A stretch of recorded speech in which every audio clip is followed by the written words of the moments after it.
Hi, everybody. This is the Gospel of John study. My name is Bill. I'm from Berlin Center United Methodist. This is week 10, day 1. It is Tuesday, July 25th, and we are going to begin this week's topic is the death of Jesus. So we're going to begin John chapter 18 and verses 28 through 39. Then the Jewish leaders took Jesus from Caiaphas to the palace of the Roman governor. By now it was early morning, and to avoid ceremonial uncleanliness, they did not enter the palace, because they wanted to be able to eat the Passover. So Pilate came out to them and asked, "What charges are you bringing against this man?"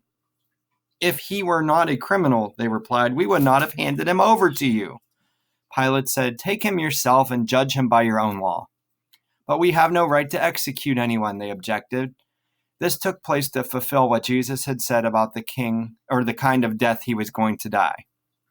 Pilate then went back inside the palace, summoned Jesus, and asked him, "Are you the king of the Jews?" "Is that your own idea?" Jesus asked, "or did the others talk to you about me?" "Am I a Jew?" Pilate replied. "Your own people and chief priests handed you over to me. What is it you have done?"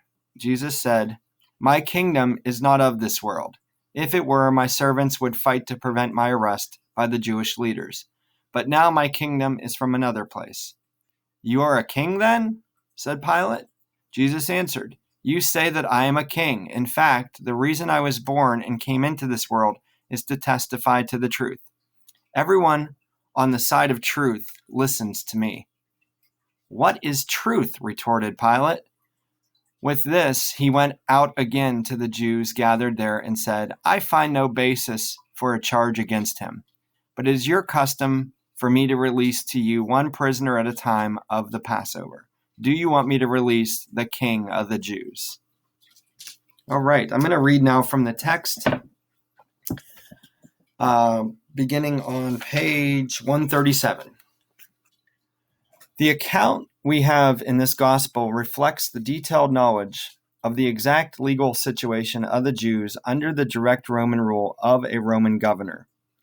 Above all else, in such provinces, the Romans jealously guarded the right of capital punishment and would not allow subordinate local officials to execute people. Of course, from time to time, vigilante justice happened anyway. For example, in the case of the stoning of Stephen. But Jewish officials, chiefly Caiaphas, who was then high priest in AD 30, wanted Jesus publicly dealt with so a public shaming would result, and he did not want to be responsible for it, as he knew many Jews thought highly of Jesus, and so he must have thought handing Jesus over to an often violent and vicious Pilate would be the perfect solution to his dilemma. As it turned out, he got more than he bargained for when he handed Jesus over. Pilate seemed to have smelled a rat and had no great desire to give the Jewish officials what they wanted. Indeed, he would have rather tweaked their noses and released Jesus just to show who was really in control of Judea. But other factors came into play. The narrative begins with great irony. The officials don't scruple to hand a fellow Jew over to the brutal Romans, but they won't enter a Roman praetorium, probably the adaptation of Herod's palace in Jerusalem, and not at the Antonia fortress, for fear of contracting uncleanliness which would mess up their Passover party. Of course, Passover was the celebration of liberation from bondage under a Pharaoh, and so highly ironic that officials don't see the contradiction between that celebration and binding Jesus and handing him over to the local Roman Pharaoh. Pilate quite properly asks what charges are brought against Jesus. No one really wanted to have an execution during Passover, so this is a rush job. But Pilate is in no mood to be rushed into an execution. He knows it'll just inflame some of the Jews present for the Passover feast.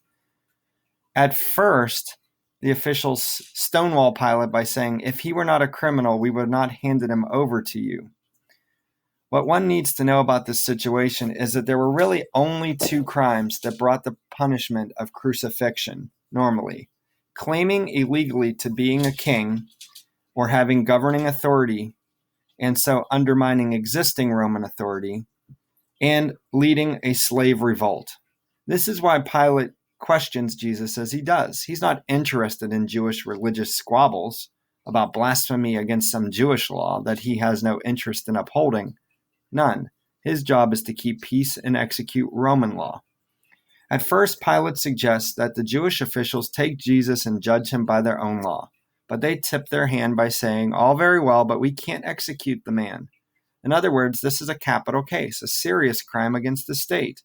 It is interesting that we are told the officials said, and thereby unconsciously fulfilled, the way Jesus prophesied he would be executed. Even the Jewish officials are used by God to work out his plan.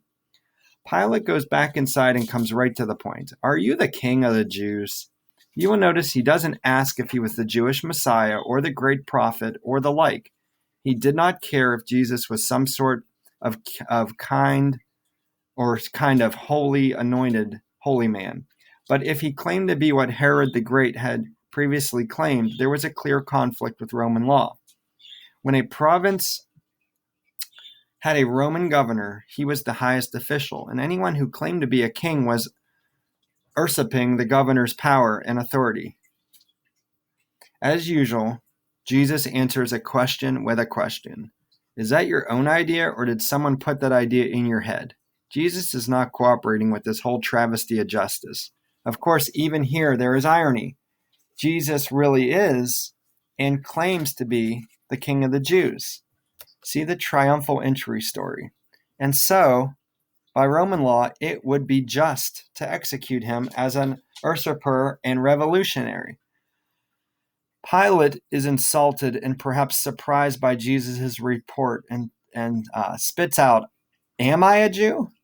an insulting suggestion to an anti-Semitic Roman.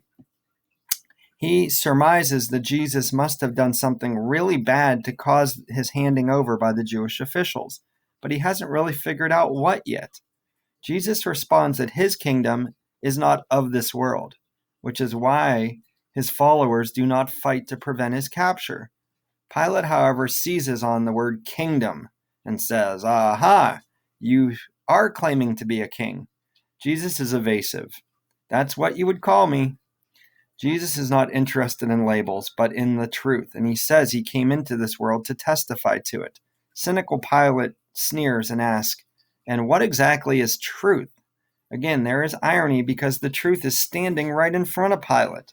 When Pilate gets no further answer from the interrogating Jesus, he goes out, probably thinking Jesus is another Jewish madman, and says he finds no reason to charge Jesus under Roman law.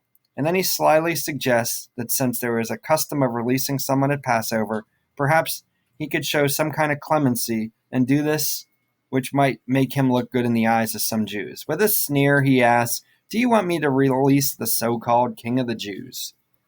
All right, let's see what the questions are for today. For Tuesday the 25th, today's questions are, what is your impression of Pilate from this episode? Is he really in justice for Jesus?